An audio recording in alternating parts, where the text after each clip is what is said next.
obviously, a more interdependent world brings a range of challenges, and some of the most significant are in respect of global health, and we have some real experts here. I think none of them need any introduction at all. What I will explain is that this panel will start with Bill Gates giving a talk for about 10 minutes from the unique perspective that he's developed leading the extraordinary foundation that has made so much difference to so many people around the world. And then after Mr. Gates has spoken, we'll have about 30 or 40 minutes for the other four panelists to engage with the issues that Bill Gates raised. We're tremendously pleased and proud that President Kagame of Rwanda is here, Prime Minister Solberg of Norway, a pioneering donor in many ways, Peter Salama of the World Health Organization, and we also have a private sector perspective from Mr. Oschmann, the Chief Executive Officer of Merck. So without further ado, I'm really delighted to ask Bill to open this panel on small bugs, big bombs. Please welcome Mr. Bill Gates.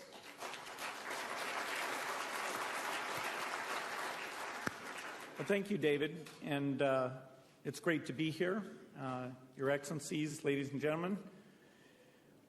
When 20 years ago, my wife and I decided to make global health the priority for our philanthropic work, I didn't think that I'd end up speaking at security policy conferences.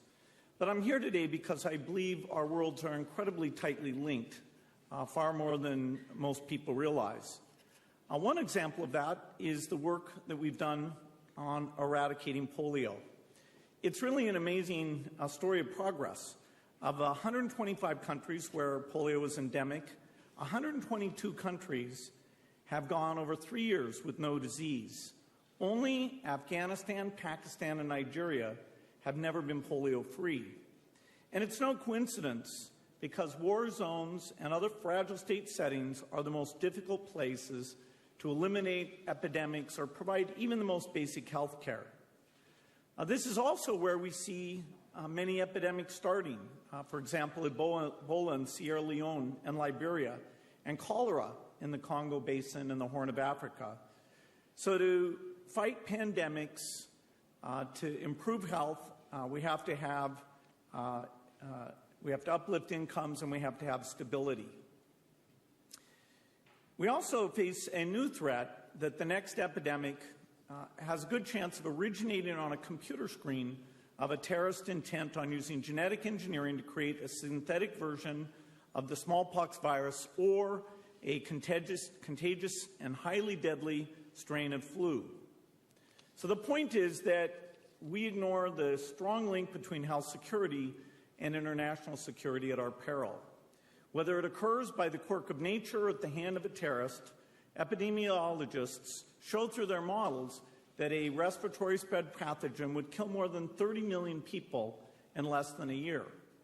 And there is a reasonable probability of that taking place in the years ahead. It's hard to get our minds around a catastrophe of that scale, but it has happened. In 1918, a particularly virulent flu strain called the Spanish flu killed over 50 million people, more than World War I. The fact that a global pandemic has not occurred in recent history shouldn't be a mistake for evidence that it won't occur. Even if the next epidemic is not on the scale of that 1918 flu, we have to consider the social and economic turmoil that even a smaller size epidemic would create.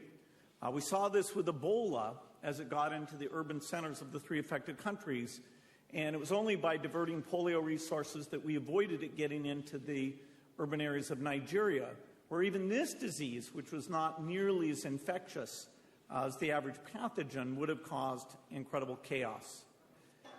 The good news is that by using advances in biotechnologies, we can create new vaccines, drugs, and diagnostics to help epidemics from spreading out of control. And many of these things we need to do, whether it's surveillance or R&D or doing training exercises to look at these emergencies, they're also very helpful for what we need to do just to improve health on an ongoing basis. So we need a new arsenal of weapons. These are antiviral drugs, antibodies, vaccines, and new diagnostics.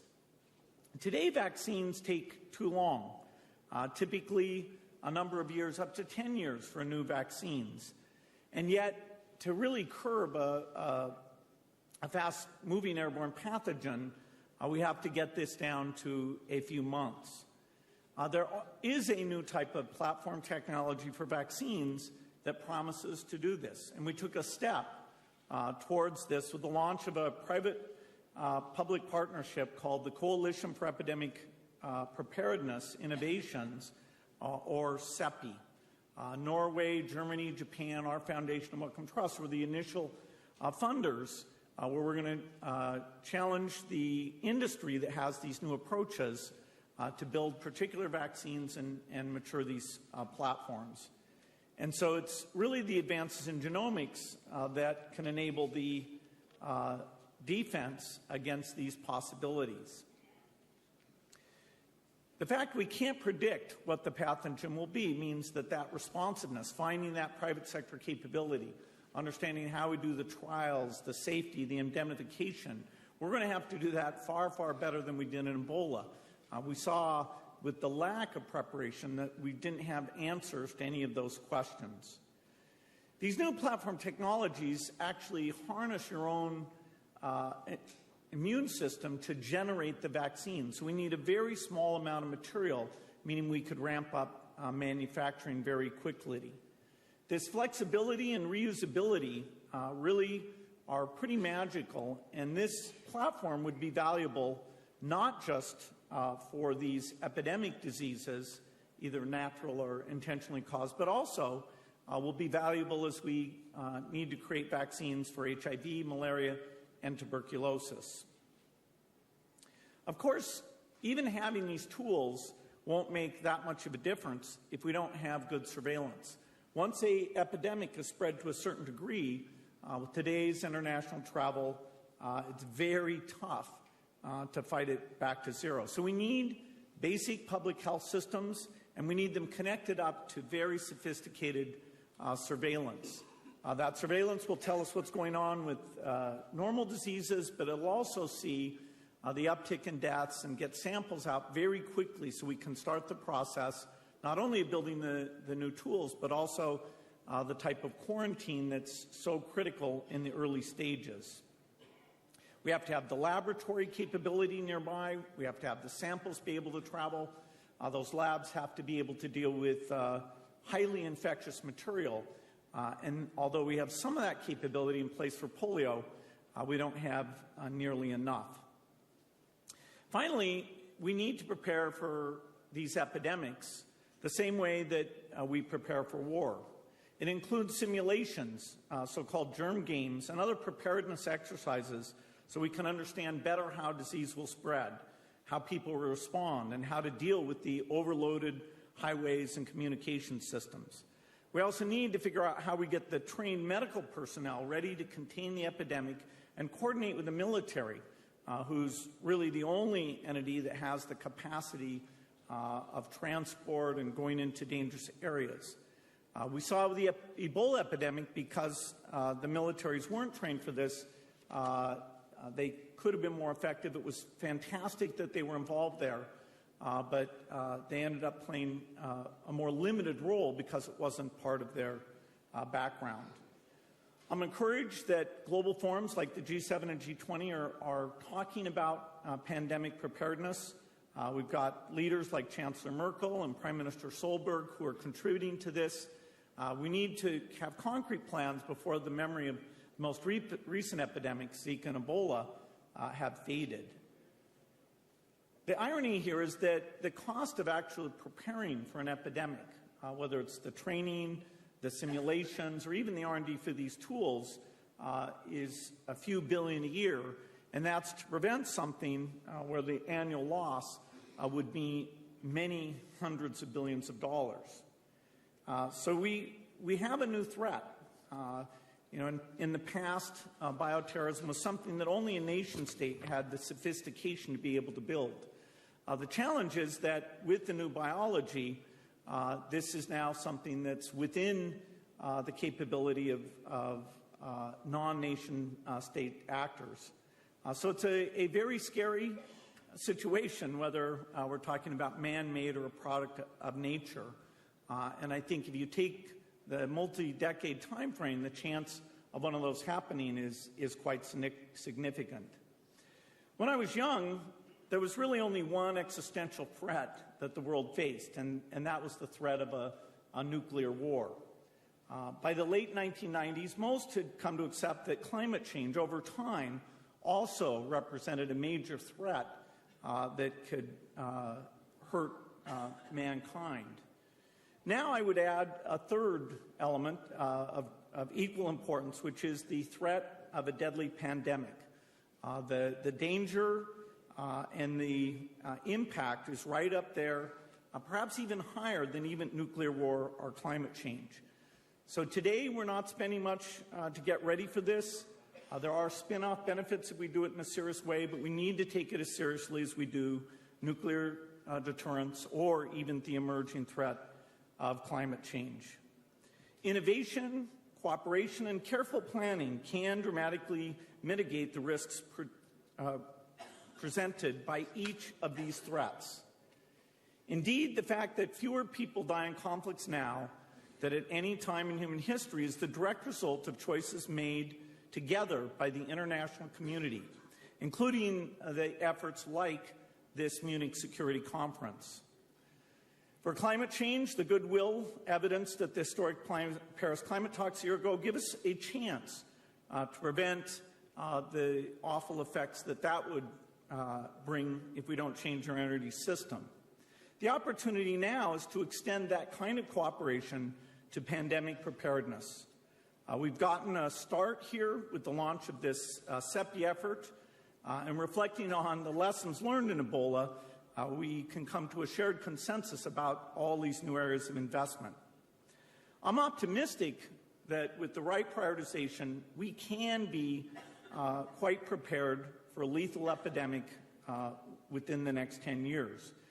It'll cost a fraction of what we spend on defense and new weapon systems, and in fact, we can share a lot of these investments. So when the next pandemic strikes, it could be a catastrophe in the annals of human history, or it could be something else, an extraordinary triumph of human will. A moment when we prove yet again that together we're capable of taking on the world's biggest challenges to create a safer, healthier, more stable world. Ultimately, the choice is ours. Thank you.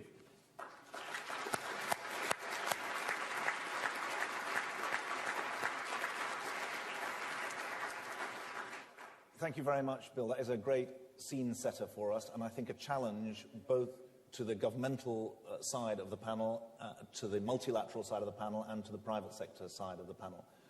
President Kagame, why don't I start with you and ask for your reflections as someone who's led the transformation of your own health systems, embodying some of the principles of cooperation, innovation, planning that Bill Gates has talked about. Well, distinguished panelists, thank you, David. First of all, I agree with entirely what has been stated by Bill Gates. He's laid out there the details of the problems we are facing and possibilities of tackling them. And if we go deeper into the details, as we see presented, the disease pandemics cause serious security threats within nations and across nations. But at the same time, the good news is doing certain things in certain ways and improving health outcomes may provide solutions or a pathway to dealing with some of these problems. And that's what, in our small part of the world, back to the question you've raised, we are trying to do. And stepping from the fact that security or the absence of it, in fact, originates from the state of mind also of people and the players, which gives rise or connection between what you do in a society, and once people in a society have their full place, I think they always make good contributions. And trust is important as a link between institutions, leaders, and citizens. So in Rwanda, we have done whatever we have been able to do based on this understanding and fact. For example, that's how, right from the outset, we thought dealing with empowering women, making sure that they are participants, they are part of the solution, whether they are involved in different activities, economic activities, the social activities they're involved in, but also, above all, when they are raising children or when they are giving birth to children. So we paid attention to this in making sure that we mobilize national resources to deal not only with this. I'm only giving example of this, how we, for example, got women involved and seen improvement in that area, in their health and the health of the babies and so on, and reduced maternal mortality rates. The figures are very clear. In 15 years, bringing numbers from 196 women who were out of 1,000 who were dying during the giving birth, from 196 to 50 out of every 1,000 in just 15 years. And for children as well, who were out of so many, each we have made improvement about 80% referring to the children, 75% improvement in the area of women. So, but we have also been able to achieve this by mobilizing national resources. In terms, for example, we trained voluntary community health workers, close to 50,000, and made sure that in each village there is at least a voluntary community health worker who attends to a woman giving birth or sharing knowledge as to how to treat the baby and how to conduct themselves during the first critical days of delivery of babies. And we have seen this significant improvement because of this mobilization, people's understanding, and showing them that some of it really do not need, the things you have to do not need high technology, except caring and understanding what some of the basic things that we can do that really make impact in, for example, improving the health of babies or health of mothers. So for the starting point, I wanted to state this, and then I will come in later. That's very helpful, thank you. Let's definitely pick up some of those points in the discussion. Prime Minister Solberg, from the point of view of a donor, it'd be interesting to hear your perspective on what Bill and the President have said. Can I bring another view than a donor's view? Of course. Even if we do donate a lot of money on us, you know, we are so interconnected that this donor thing doesn't really function anymore, because we will be affected, all of us, if we don't do it. This is prevention. It's prevention for all European countries and North America to go into this. And you know, we have been living in a time of vaccines and of antibiotics where they have been ready available. We have been able to not be afraid of big epidemics because of that. And we have forgotten how catastrophic those epidemics have been in our history. And I was reminded of this last weekend because I read my daughter's demographic books of Europe. She is a first-year student, and you know, seeing the demographics reminded me of how the death plague, the Black Death, hit Norway. We lost nearly 60% of our population. It became 200 years of economic downturn. It took a long time to come back, and it happened all over Europe. It was an economic decline for us all, and it was because we had no cure, no possibilities. The plague had killed millions of people. It changed, in fact, the development of European history. And it's important to remember this because today disease and violence are killing fewer people than ever before. But it's spreading more quickly, and it has a more global impact than it used to have. And I think that's important. That's why I say it's also prevention for our own societies. And we know that epidemics can claim more lives than, and have more serious effects on societies than a lot of wars have, than a lot of natural disasters have. So we are facing a lot of security threats, and I think we've been through most of them today. But this is one of the future security threats we have, because we are much more interlinked, and health in society needs to be addressed this way. Also because it might be, because health security is a concern to all of us, and if we are leaving it unaddressed, disease outbreaks can pose great global impact on the stability and security. And I like to say that the Ebola outbreak was a sort of a first warning of this. Health pandemic diverts resources from other priorities. We all had to mobilize resources to fight it. We were all having societies that were afraid that it would come to our countries. And we know that these types of epidemics break down the fabric of societies. And both states and local communities are affected by it. And they will weaken the governments, they will weaken the institutions, and of course slow economic progress. But it's also so that if you have other security threats, if you have state collapse, you have war and conflict, you will have increased threats to the health security.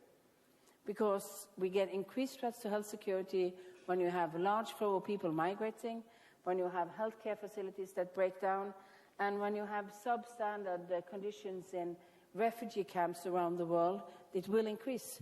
So it's important to remember that we both have to prevent and respond to disease outbreaks. And because we know that the antibiotics will not function in the same way in the future, we need to take even more care on this in the future. And we know that bioterrorism is a threat that can concern us all. It might be an easier way of hitting our societies. And I think it's important to remember that none of us are immune to this. I think the former British government made an estimate saying that because of the lack of antibiotics, if more people will, of functioning antibiotics, more people will die of the lack of normal Alzheimer's diseases because of that, in 20 years' time than they do of cancer today. So it's an important aspect to have. And when we have greater mobility, we have climate change, we have all of these movements, it's going to be extremely important to do this. So what do we try to do? Well, Bill mentioned a couple of things. We have tried to support different vaccine programs. We are working together on a strategy on antibiotics. And we have, of course, started this CPI system of trying to to manage to produce vaccines before the outbreaks and have a different preparedness for that. And we launched this in Davos recently. And I think it's, and we are have a very good cooperation with Chancellor Merkel on these matters. It's an important joint concern for both Norway and Germany. And we need this integrated approach. We have to address root causes, but we also have to see that the big effect this can have will also be able to change our society much more than we are now understanding. And that's why we are concerned about this. That's why we are trying to join forces. And that's why I don't like the notion of donating money. I think it's prevention for our own sake. At least that's what I try to sell to the taxpayers. So it's a good investment. Which is it's a good investment. Yes. Thank you very much, Prime Minister. Let me turn to Peter Salama from the World Health Organization. You're in the happy position of being responsible for making sure that this is all done right, or at least leading the way there. Can you tell us how the WHO sees this, how the World Health Organization looks at this, and how you see the division of responsibilities around the different players? Thanks so much, David. Let me reflect on two dimensions of this crisis. I think the first we've talked about already this morning, which is the high impact but low probability events. And these are pandemic influenza, multi-country viral hemorrhagic fevers, the chemical, biological agents and attacks. And as several speakers have stated, it's not if but when these events are going to occur again. And we need to certainly ramp up our preparedness on these activities. But I'd also like to spend some time focusing on the other sets of events. And they're the higher probability and lower impact events that are not theoretical risks, but they're risks that we're dealing with on a daily basis. While the world's attention was captured by Ebola a year or two ago, we looked at all of the infectious disease outbreaks that WHO had been dealing with over the course of the last 5 years.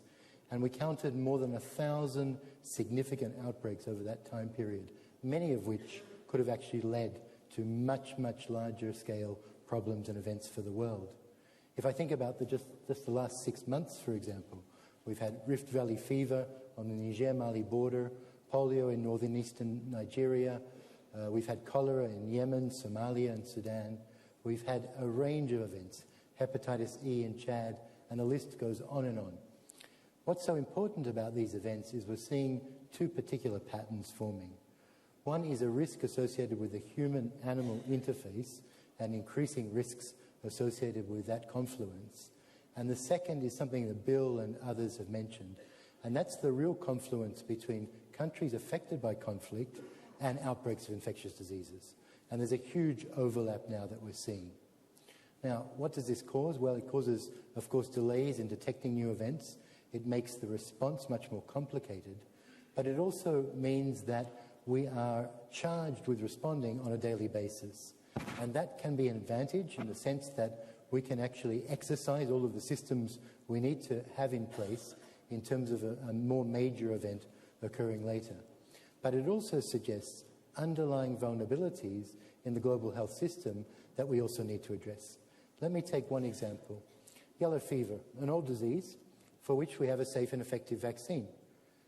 Why, then, in the last 5 years, have we had 50 major outbreaks of yellow fever around the world, costing every year around $5 billion and causing around 80,000 deaths?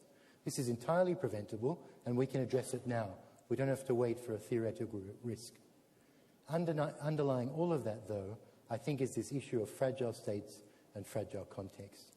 We need to address health systems in these countries, otherwise we're going to be in a perpetual cycle of trying to firefight when actually what we need to address is those underlying capacities required by a set of states that have been left behind by development.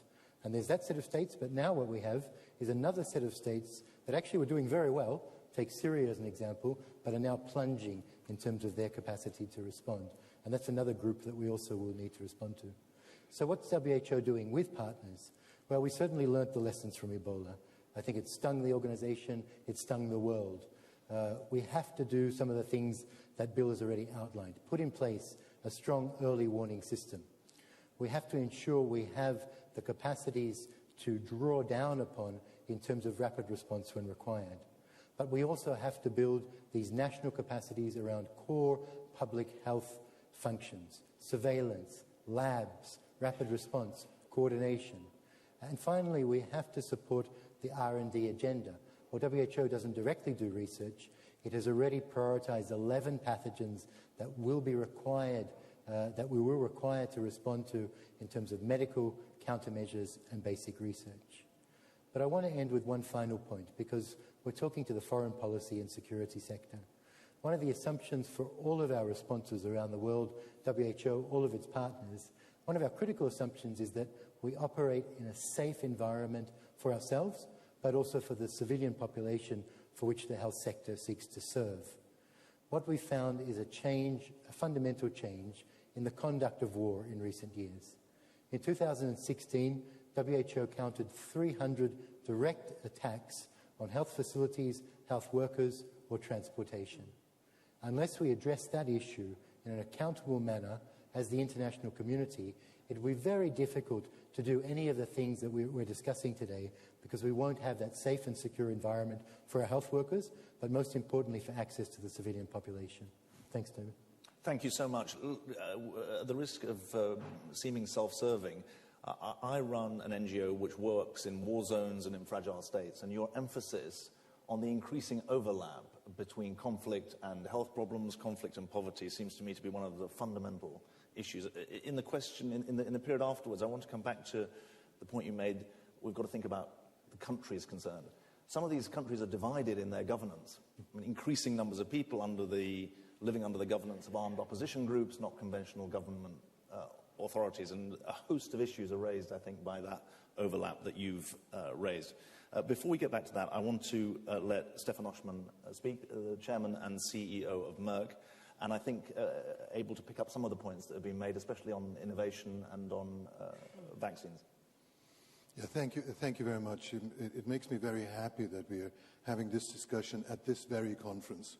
I just went away from a luncheon with a couple of U.S. senators and congressmen, and John McCain said that this is one of the most important and consequential conferences in the world, and I very much hope that this discussion at this conference may contribute to solving some of the problems we are talking about. I was in Israel two years ago, right during the height of the Ebola crisis, and I met a couple of researcher friends at the Weizmann Institute, which is one of the best research places in the world. And these friends then told me you should look at this topic from a defense type of point of view. You should apply a military logic toward solving these problems. And I found that very interesting. I came back from Israel and I saw the article that Bill Gates had just published in the New England Journal of Medicine, where he also put the pandemic crisis or the lack of pandemic preparedness into a defense type of context. And I then happened to have lunch with Wolfgang Ischinger shortly thereafter, and we sort of cooked up the idea of talking about health security at this conference, and it just makes me happy that we've made progress. One more introductory comment. Some of especially my African friends, they keep telling me, when you talk about all these problems, when you talk about disease and whatever and pandemics and so on, please do not create the impression as if Africa and many other low-income countries was only about catastrophes and problems. We are currently seeing unprecedented economic and societal development in so many countries. If we go back to 1990, I guess most of us on the panel were alive in 1990. In 1990, every day, 17,000 children more died compared to today. So what I'm trying to say is, this is not a lost battle. It is worth to engage oneself. And it's people like those, like my fellow panelists, who were in charge of making that progress. It was African leaders, it was Asian leaders, it was governments from Europe, from the United States, people like Bill Gates, people like Peter who work at the World Health Organization, people like Joanne Liu who go into conflict and to the right epicenters of such of crises and risk their own lives. And my hypothesis is it's also people who work in private industry who bring about progress. We were recently after Ebola. We've learned a lot of lessons. We've done a lot. We have three Ebola vaccines in clinical development. We have several Zika vaccines. It's late, but it's happening. But we are not prepared. We have several important gaps. We have made progress. We have created CEPI. I think, Bill, you were talking about. That's the Coalition for Epidemic Preparedness, Innovation, public-private partnerships, mostly in the vaccine areas. When we look at how these vaccines that exist now have been developed, I just need to read from my manuscript just to underline the message that I'm trying to say. It was the Public Health Agency of Canada's National Microbiology Lab. It was New Link Genetics, a biotech startup. It was MSD, a big pharma company. It was the World Health Organization, the governments of Canada, Norway, Guinea, and the University of Tübingen in Germany, who worked on this together in an unprecedented partnership, who set any sort of ideological barriers aside, whether one is from an NGO or from the private sector or from government or whatever, and who got together and got work done.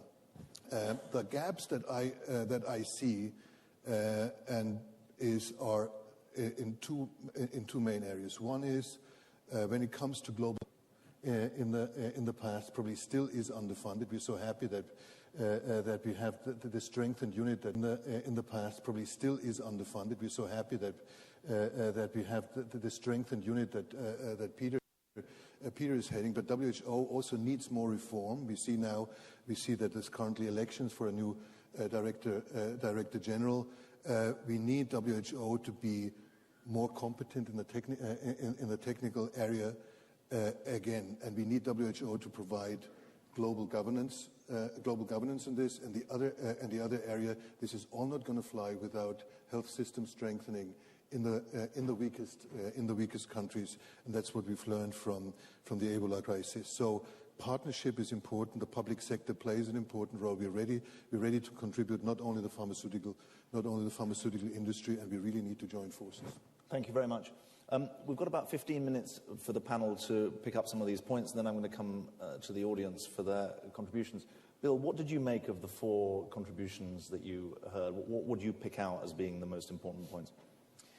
Yeah, I thought there were fantastic points made. And a key message here is that even though we're ringing the alarm that we're not ready for the next epidemic, and we need security, resources, and people to engage, to get involved in the simulations, we need more R&D money in global health over the last 25 years. Rwanda is an incredible exemplar of how, after their tragedy, they brought the government together in many areas, health being a fantastic one, and they're a partner helping other African countries do well. You know, Norway's been incredibly generous. We're partners on almost all these health things. The WHO's had a lot of reform the last 10 years, great leadership, and the private sector has come in, whether it's for vaccines or neglected diseases, and created special pricing capability for the poorest countries. And that's why childhood death has been cut in half over this time period. So there are lots of lessons of success of cooperation, reaching out to the private sector, having the primary health care like we have in Rwanda, which if, God forbid, there was an epidemic that started there, we would see it fairly quickly because of the competence they have in seeing all the way out to the community health workers what's going on. So, we're starting on a strong foundation, but we need to do a lot more to say that we're prepared for either type of epidemic that might come. Can I ask you and the other panelists to pick up on something which President Kagame said, which it seems to me is incredibly important? He referred to the importance of trust between those in government and those and the population. And our experience in the Ebola crisis was that the gap, the chasm that existed between the messages that were being given by the governments and the way in which they were being received by the people was probably the major impediment to getting on top of the disease. And within the bounds of diplomacy, I think it would be very interesting to hear all of you talk about that, because these public health emergencies are not just don't just require experts to sort them out. They require popular mobilization as well as government leadership and business innovation. I think it would be great to have you, Prime Minister. Well, I don't need to be diplomatic, because I think one of the big challenges in a lot of this is if there's a lot of country who has enough funds to have a better healthcare system, it disappears. Corruption is a big problem. It's a big problem for, and it decreases the understanding and for the people, to the leaders of those countries, but it also decreases the support our inhabitants and our citizens have for the policies we are making to make economic development, or to use the funds directly and well. So it is, governance is an important issue of this. I usually say that there are 17 very good sustainable development goals, and each and every one of them are dependent on us managing goal 16, which means creating stronger institutions and combating corruption. And we have to be honest, this is a problem more elsewhere, and people don't have confidence in that. There will be less donor money, there will be less system, and you also have the comfort question of if people believe in vaccines or not. If people have local leaders who tell that this is something wrong, you should not put it into your body, then you will have sustained for a long time diseases that you could do something with. Yeah, no, it's a really important point. I think we all observed the fear and panic in the Ebola outbreak, David. And indeed, fear and panic is an intrinsic part of every global pandemic and major epidemic that we've seen. In fact, when we look at some of the economic and political disruptions, they're often more to do with the fear and panic and behaviors of societies than the actual public health impact of the outbreak. I think particularly for this set of countries, we need to remember that 2 were post-conflict countries. And so, of course, there was an added level of tension and suspicion in those countries. And the third, indeed, had a lot of ongoing existing tensions. I think where we need to get to is the understanding that we need to be there for the long term, before the conflict, during and after, establishing those relationships with local actors, so we're not trying to build them in the face of an acute outbreak, but we actually have those existing relationships when this occurs, and fundamentally relying primarily on local actors, local NGOs, local civil society, local government workers, who invariably will have much better relationships than we can ever develop as an international community. So that partnership is absolutely fundamental, and it was indeed in the Ebola outbreak. President Kagame, you raised it, and I think it would be great to hear you talk about this. I would wish to focus on just maybe a couple of things. One is creating strong partnerships. I think that has been said, and it is very important. Partnerships of different players. The second is learning lessons.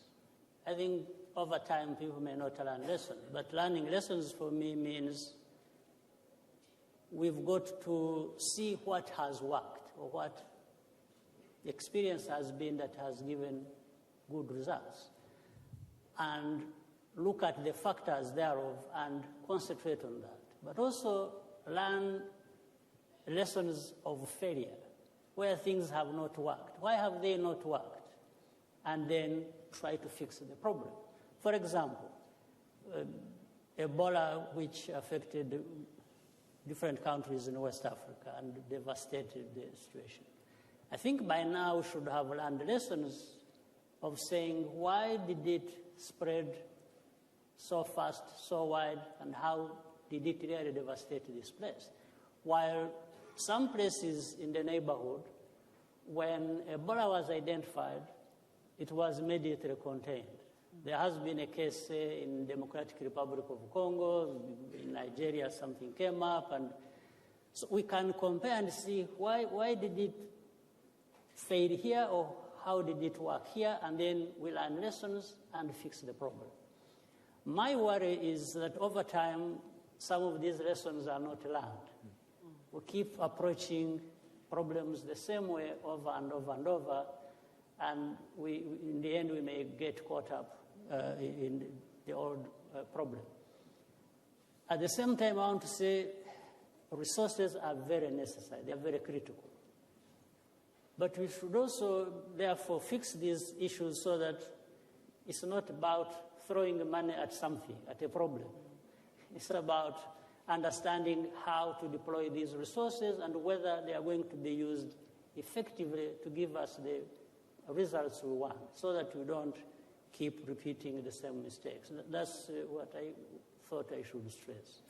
I think that's really important. Isn't one other lesson the danger of funding that floods in during an emergency and then recedes very quickly afterwards? I know from our own experience in West Africa at the moment, West Africa is out of the news, and it's very, very hard to maintain any kind of level of service in Liberia and in Sierra Leone, to some extent in Côte d'Ivoire.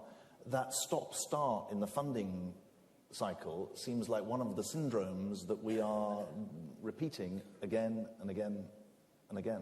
Is that your experience? Is that one of the things that you were thinking of in terms of learning from failure, or was it? Yes, because if we don't build the systems that will last and keep, helping in dealing with likely future problems, then we are not really doing much. If we throw a lot of money at just putting out fire and we don't create these systems that will outlast any particular problems, that's what I'm talking about. And that's going to be the case as we have seen in many years.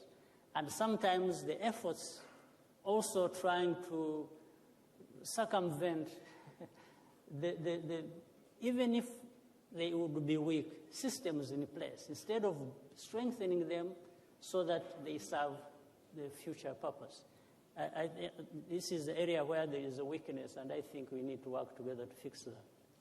No, just building on President Kagame, it's certainly partly the money, but it's much more than the money. It's the multi-year strategy. It's the understanding that it's going to take year on strategic investments to build those systems, and a long-term vision of that's required, which is, I think, one of the lessons from Rwanda and Ethiopia in the health sector. And I think that's where we need to get to in this group of 10 or 20 highly vulnerable countries. How do we have a different strategic approach? And then the financing has to follow that approach to build those systems and decrease that vulnerability over a long period. We've got significant representation from the corporate sector here. I think it would be interesting to hear you, Stefan, just talk for a moment about what you think has been the best experience of public-private partnership. And if you were willing, what's been the worst experience? Because it's worth being clear what the lessons are of both. So Bill was referring to quite a few of those. We have in other areas in the field of HIV, malaria, TB, or neglected tropical diseases. We have major public-private partnerships, and we have, through many players, inter alia industry, we've made tremendous progress. And that is a very, very good model. That's not always easy, and there's frictions and there's differences of opinion. These are very, very different players, and they really need to get together. What I found most disturbing was this rather weird discussion about so-called non-state actors in Geneva and the World Health scene, where there are certain forces who believe that the World Health Organization should not be talking to the private sector, which I find absolutely bizarre. Especially also in these simulation exercises that we're going through, we feel that it is absolutely important, even in crisis, to involve private companies, tourism companies, transportation companies, telecommunication companies. It's very important to utilize these networks that exist also to create trust, because people trust their colleagues. So I keep coming back to that point. We need to sort of go beyond our traditional thinking and partner. And how universal within the relevant parts of the private sector is a willingness to engage, would you say? Well, I can talk about my sector, and many of us have recently been to the World Economic Forum, where there's a lot of discussion like that. I believe that most industry leaders, private sector leaders today understand very well what type of expectations exist in society, and what positive role the private sector can play. I could give you hundreds of examples. The private sector is sometimes getting criticized, rightly or wrongly. The public, there's prejudice within the public sector versus the private sector, and the private sector versus the public sector. I started my career after academia within the UN. I worked in Africa, and then moved into industry. So I kind of I think I understand both worlds, but I don't understand these prejudices that hinder us from progress. Prime Minister? I think we can. I think we all should agree that the most successful private-public partnership we have had is Gavi, because they have really produced. When we are now commending ourselves that fewer children are dying below the age of 5, it's because the vaccine program has functioned, and it's because you've had donor countries, you have had industrial leaders with the philanthropic side like Bill Gates, but you also have managed to, through that, negotiate with the industries so that you can deliver vaccines in a way that it can cover the whole population of young children around the world. So I think that is the most successful thing we have, and that's why we are hoping that we can do something new on these same types of areas, on making sure that we are prepared for the next big epidemics by having vaccines, or maybe having capacity to develop that vaccine very fast, because we have to do a little bit more cooperation between governments and private sector to make sure that things that you do not look upon as profitable today is in fact researched so far that when we need it, it will be able to be on the table. Great. Look, we've got about half an hour before I ask Joanne Liu of MSF to close the session with some remarks. A couple of people have already indicated to me that they want, 3 people have already indicated that they want to ask questions. Let me start off and then bring in the panel as much as possible. Wendy Sherman first caught my eye, recently departed from a very distinguished career in the US State Department. Thank you, David. Terrific panel. This really follows up on some previous conversations here at Munich as well. You all have spoken at one point or another about security. And we've seen many instances over the last years where those who have gone to provide polio vaccines have become targets themselves, where obviously in refugee camps, health care can't be provided because the security risks are too great. Because of gangs that get created or just general insecurity. Obviously, Syria, where we used to have rules of war that allowed the International Red Cross to come in, those rules of war have gone out the window.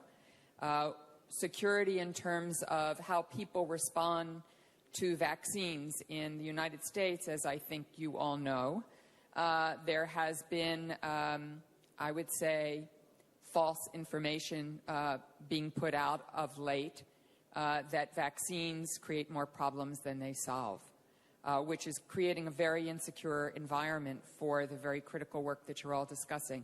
So I would really welcome some comments about how to create more safe space, both in terms of messaging and safety and security for healthcare providers and safety in communities to make sure that the great technology that is being created can actually be delivered. Great. And it's fair to say it's not just ICRC that's had its health work impeded in Syria. We've had 8 hospitals bombed last year. I'm sure MSF, similar numbers. Who wants to pick? Yeah, Prime Minister. Well, I don't have an easy answer for that, because what we see is that health aid workers who come, different reasons, schools, become the target, because especially from groups that are anti-Western, maybe modernizing, they will target all the representatives, whoever they are. And we can have international laws and laws of war and conflict, and it's difficult to get that type of organizations to, or terrorist groups, which they are, to abide to that. But I think one thing which I think is a part of this is to make sure that you are following humanitarian law and rights, meaning that we also sometimes have to accept that we donate money and they will treat our enemy. I mean, because that's how you build the trust. If the hospital also is in a conflict area, where you always will find some representatives or people who have been fighting against in the conflict, if you make sure you build more, I think, respect of the fact that you are neutral. And this is a difficult debate because we often get that in Norway. Some aid organizations have been helping a terrorist organization because they've been placed in an area where they also will have victims, or probably people who have been soldiers and been treated. But I think we have to be honest that way too, that we can't be biased. We have to have humanitarian law as in the bottom of this, and you treat sick people whoever they are. Anyone else on this? Yeah, President Kagame. I think the questions raised really relate to politics, and the political decisions have got to be made by political leaders, because we have seen that even political leaders have made decisions not to respect what science tells us is the case, is what happens. So if you have politics going against the norms, against the laws, against science, against it becomes very difficult to know what to do in that particular case. So decisions have to be made politically, how to deal with such situations where refugee camps, refugees have to be respected and therefore served the way they should, or different rules even of war, and what happens, it has to come right from the top, and maybe that is out of some of the things we can discuss here. We're lucky enough to have that UN High Commissioner for Human Rights here, Zaid al-Hussein. Let's let him ask a question or make a comment. Yes, thank you very much, David, and thank you, President Kagame, for raising this point. I think what we have to stress is that these decisions were already made after 2 world wars, produced the most horrific casualties. After the influenza epidemic that Bill cited, the very infrastructure was put in place. But we see a huge assault now, not just on international humanitarian law, but the rules of war, on human rights. And we shouldn't forget that whenever we deal with these epidemics, it's the most marginalized already suffering greatly who are the first casualties. And the inbuilt prejudices of society put these people at risk whenever these outbreaks start. So our submission to you from the rights perspective is that it is absolutely central to this discussion. It's not just having hospitals, it's not just having the right infrastructure, but assuring the people their right to health. And that has to be, I think, key here. But also, as political leaders, holding up the very system we have in place, which is being questioned now very seriously, and which poses great risks to all of us. Thank you very much. There was a hand in front. Was it you, Ken? Yeah.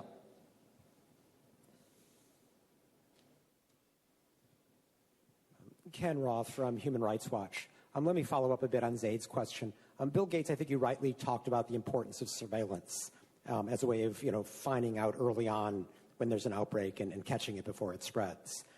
I think we've seen, though, that if we are dependent solely on governments, that governments often have interests in not letting you know early on. Guinea, for whatever reason, didn't quickly expose the Ebola outbreak because it was embarrassing or there would be economic consequences.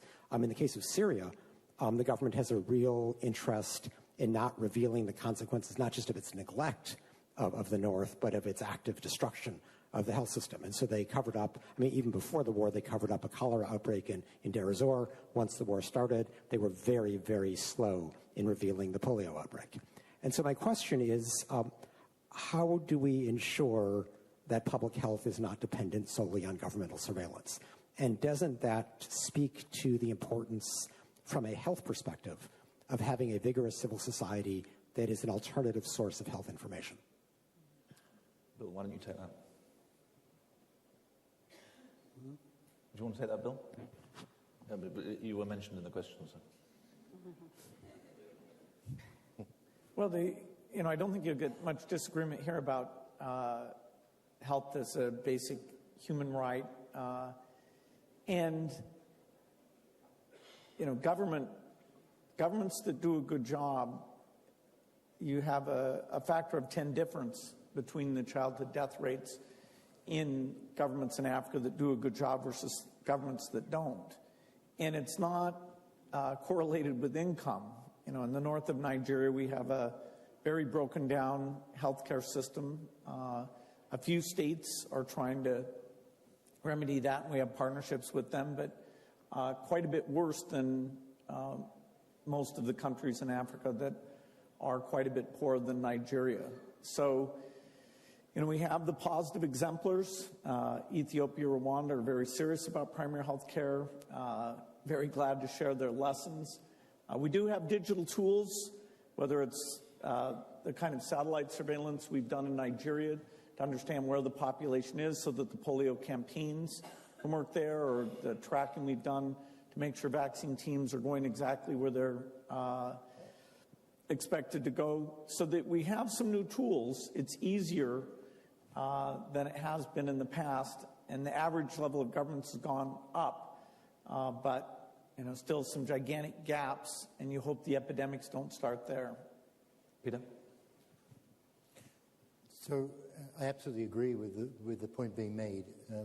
When I look at our global surveillance systems now at WHO, we get about 100 signals of new events every week. And actually most of those signals don't come from government. They come from rumors, they come from media, they come from civil society. And then when we go in depth and really identify which are the serious ones, then we start to get more information. But it's absolutely not reliant upon just government reporting, and it can't be, because governments aren't everywhere, as we know. To use the Syria example, WHO supports 1,600 sentinel surveillance sites, and a large proportion of those actually are not run by government. They're run through cross-border programs into the north of Syria. So there are many good examples where civil society actually complements and contributes in enormous ways, where government is either unwilling or unable to serve its population. Prime Minister, you want to go in? I think surveillance, I think statistics is extremely important on all development agendas, and I think that's the big issue, I think, in the years to come on the SDGs, is to find good systems of surveilling how the development is going, finding the statistics, doing it, but it's also to have systems of learning. And I thought I'll make a commercial for Rwanda's system, because I was visiting there together with the Millennium Development Advocacy Group in 2014, and they showed us what most people in developing countries will say, politicians, is not possible. Having a system where if there is a death of a child or a mother, there's made a report of everyone, and there's a learning process by it. And when they have done this, they really have managed to have that best development on mother and child health that you've ever seen. And it's because they have done this on the local level and done it through the whole system. Very impressive. It's possible when Rwanda could do it. It's possible for most other countries to do it. But you have to put it in place, and you have to have transparency and openness, and you have to say that you have to have a learning process. Then you can improve healthcare systems from the bottom. But I think you have a point that there's a lot of countries that don't like to be looked into the cards, because they're always telling up, especially when it comes closer to an election time, they will always tell a better story than the real story is. We are a bit like that, politicians. We are always painting it a little bit more pink. But the Rwanda case is a very good example on how important it is for that type of surveillance and learning from what you get of facts and data. Yeah, I just want to add one more point on the reporting surveillance issue, which is globally we also need to create the right incentives for countries to report. And at the moment, for reporting many diseases, some of the incentives work in the opposite direction. For example, if countries slap trade and travel bans on countries that report certain diseases that don't have a lot of evidence behind them, that's going to discourage, obviously, governments to report. So we have to get that incentive balance right as well. Yeah. So, and then I'll bring in you in a second, Ethan. Just let the gentleman behind you go, and then I'll... Go ahead, sir. Go ahead. You've got the microphone, so... Yep. My name is Yuki Yamano, and I'm the Director General of the IAEA. Perhaps to your surprise, we have donated a detection kit to Ebola 2 years ago, and last year, again, detection kit to Zika virus disease. And we are now doing pilot project in Brazil to reduce the population of the mosquito, Aedes aegypti. Nuclear medicine, radiation medicine, and radiotherapy are very effective to fight, to improve the health. We are working with the WHO, and we are very willing to work with private sectors. I just wanted to bring this to your attention. Thank you. Oh, interesting. Thank you very much. Did you want to come in on? No, I worked 30 years ago in the lab in Cybersdorf, sterile insect techniques and so on. It is true that there's a lot of myths about these technologies, and these technologies can have a major positive impact. I think people would say, are these armies just going to sit there, the people with planes, the people who've been trained to put themselves in danger? Who is this alternate group that's going to enforce the quarantine, deal with panic, deal with supply chains? Who's got the planes and the people and the budget? If there's some other group, maybe the fire department or something, you're talking about something that would kill tens of millions of people very, very quickly. Who's in charge of bioterrorism? I thought the military was, but maybe people don't think so. So your answer is that you would confine the military role? No. If they're going to be ready for bioterrorism, then in the same way they can help out with natural epidemics. The speed of epidemics varies a lot, and Ebola was a very slow moving. It only infected 0.1% of the population of the 3 countries, 0.1%. And so when you talk about respiratory transmission, you're talking about 40 to 60% infection rates. So it's a very different thing, and you're talking about healthy people. Everyone on a plane gets infected. Everyone in a bus gets infected. Here, you had to be basically bedridden before your infectiousness was at all significant. And it was actually the funerals where people would come and do the geographic spread. So, as we do the very first thing to take this seriously, which is to do the simulations, then people will understand the scale of response required. And if they have another answer besides the military, hey, that's all fine. Thanks. President Kagame, and then we'll come down, let everyone have their say on this. I was going to quickly say that from that question, we are left with a choice to make. To bring in the military to deal with that, because they could deal with that problem, or we have not to agree and get overwhelmed by the problem. So it's one or the other. So if we can't deal with it through other means other than the military, and we don't, or we disagree on using the military to cover this area, then we are remaining with simply being overwhelmed by the problem. So it's a question of choice and what we have to agree on. Thanks. Prime Minister? Well, I think in most countries, the biggest manpower and the biggest organization you have in an emergency situation is the military. They do have a system of logistics, a system you can use in a time of a crisis or conflict. And we have a cooperation system between police and military in our own country so that they will become sort of used by the police if it's a case in Norway, and you can mobilize the resources. But we also, in the Ebola situation, we did have military equipment we used our military transport planes to get equipment into that operation. We also know that we are great at building camps. The military is great at building camps. We have built even a Swedish camp in Mali is built by the Norwegian defense. So, I mean, you have to look at what type of resources do you have, and can you use this efficiently in a way. So, and we would do that in natural catastrophes. It's been done before. So I think you should have a pragmatic view. And to be honest, we don't have that many emergency organizations that stand by in case of a big, large catastrophe. Peter?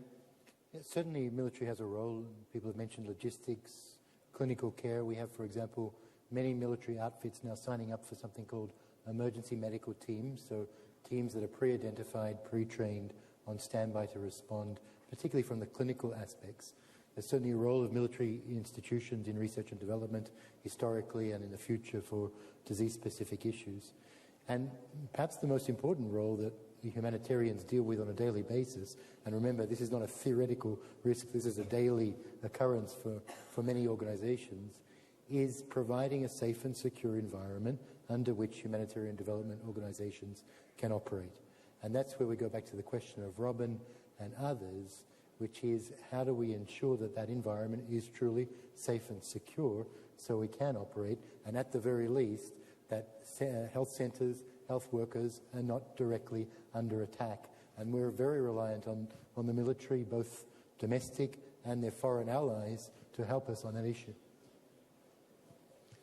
It is quite understandable that there's a certain degree of skepticism in some countries toward involvement of the military.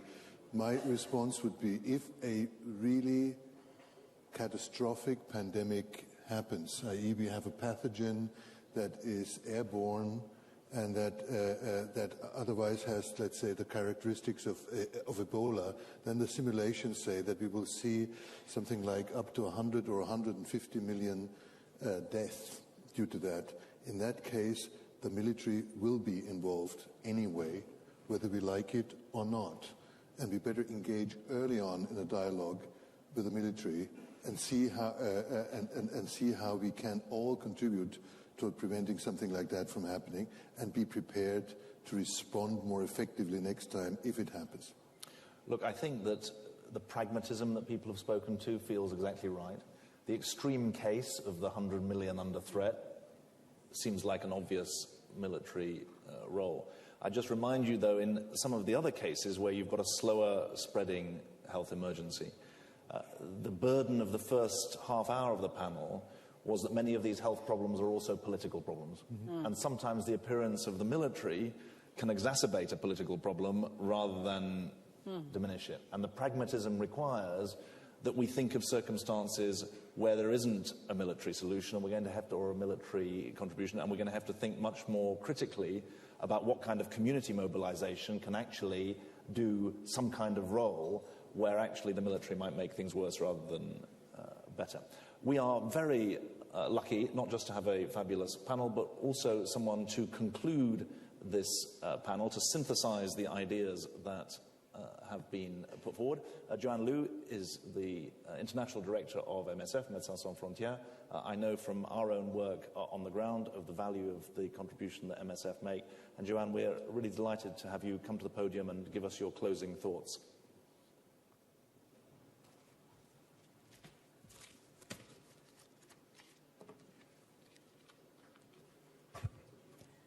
Good afternoon. Thank you very much, David. Thank you for the panelists and all the great contribution. So what I'm going to do over the next few minutes is to try to connect few dots together, not an easy exercise. So let me start, with where Peter Salama left it, with the high impact and low probability event. But I think that now, with a big bomb, it's high impact and higher probability. The attack by the Nigerian military hit an urban area where close to 30,000 people displaced by war were seeking refuge. 90 people lost their life, 150 people were injured. 6 Nigerian Red Cross colleagues and 3 MSF water and sanitation subcontractors lost their lives. I had a discussion with a high-rank military while I was there in Abuja, and something stuck to my mind. He told me how troops in Borno State had recently retaken territory from Boko Haram. Civilians had been completely cut off from outside assistance for years. He was one of the first ones to find the population in total despair. He told me, I gave them water. I share my food ration with them. He felt tremendous sorrow for the people he encountered. But today, We need something more than sorrow from the militaries. We need you to play by the rules. This is where you're needed. You need to do your utmost to spare civilians in war. Protect hospitals, protect health workers, protect patients. The United Nations Security Council unanimously adopted the Resolution 2286 last year in May, pledging to protect medical facilities, medical staff, and patients. A world record resolution co-sponsored by 85 nations.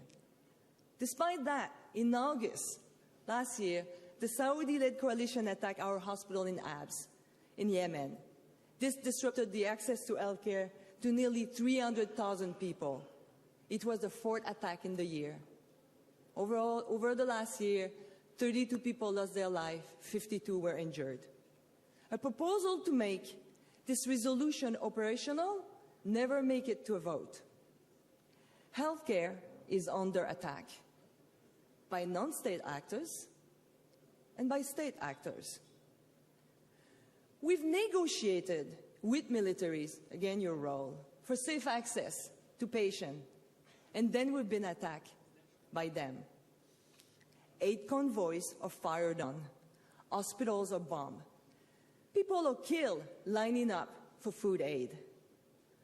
We're talking about strengthening global health security, but crushing communities and depriving them of care when they need it the most, unlikely we're going to get there. So making everyone healthy depends on making each of us healthy. And so if strengthening health system, and that includes laboratory, surveillance, training, that need years to build, is a pillar of global health security, destroying them defeats that really same purpose. Health is under threat from infectious diseases. We were terribly late for Ebola. 28,000 people more were infected, more than 11,000 died. We had no vaccine, no rapid diagnostic tests, no specific treatment. So, have we learned the lesson we were supposed to learn? Or are we better off? I would say on paper we are. But do we have the sense of urgency? I think there's strong commitments from the public and the private sectors. CEPI is one of those examples to develop vaccines. But as well, we need to have rapid diagnostic tests, specific treatment for diseases with pandemic potential. But for me, the $1 billion question is, are we going to be better prepared the next time around? When a country cannot contain an epidemic on their own, will we be quick to send medical teams and supplies? Will they be trained, as Bill is asking for? What would be the trigger to act? When rich nations are threatened? Or when communities and government are overwhelmed and people are dying by dozens? We get an adrenaline rush to think about the worst-case scenario when doing simulation. But the real killers today are the epidemic that we deal on an ongoing basis. That's measles, that's cholera, that's yellow fever, like Peter said. They kill hundreds of thousands of people every year. Global health security agenda cannot only be about addressing biothreats and the next huge epidemic. Epidemics starts and stop in communities. As President Kagame said, their buy-in and trust is vital. That's what's going to create mobilization, and as well, that they're going to be our first and surveillance reporter. We can't force quarantine and isolation, even with militaries or police. We believe militaries have the roles like people, air bridge, and then medical evacuation. But, in brief, coercion does not work in any circumstances. So to conclude, there is one thing I keep struggling with. The global health security agenda promotes strengthening health system to be best prepare for the next pandemic. The war on terrorism allows hospitals to be attacked, healthcare system to be destroyed. You build, you strengthened, and then you destroy. If you are really driven to improve global health security, you must acknowledge that bombing hospital is your problem too. Thank you very much.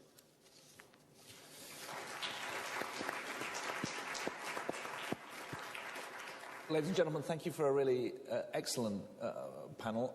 We've managed to get through, I think, about a dozen questions and 2 or 3 times that number of contributions from the panel. So I hope you will encourage the Munich Security Conference to continue the broadening of its agenda to include the range of aspects of security that Chancellor Merkel referred to this morning. And I hope you'll also give a very warm round of applause to my panel here today. Thank you very much.